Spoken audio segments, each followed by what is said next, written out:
Galing. Galing mo, BFF. Tayo ba ang kauna-unahan sa Pilipinas?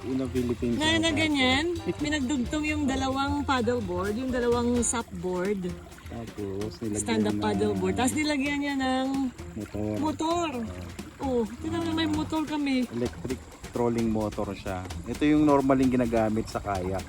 Pero meron tayong nakita sa YouTube na pwede rin pala sa supboard. Tapos binilihan natin siya nung yung marine battery. Ito. Ayan, na lipoly. So nakakonekta siya sa battery. Ayan.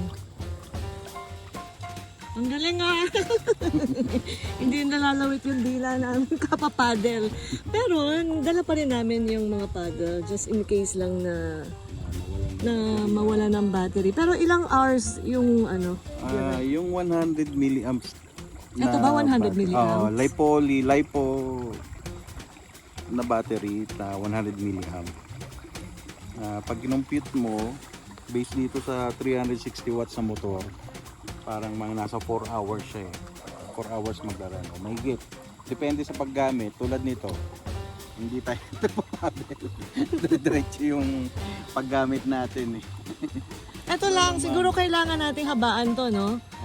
Para habaan lang ng konti. Ililipat siya ng pwesto. O kaya ililipat. Ito, nasa likod siya kasi banda. So Medyo ililipat mahirap. para medyo Nasa unahan yung natin eh, yung upo. Pero, ang galing naman Ang galing mo, bebe pa.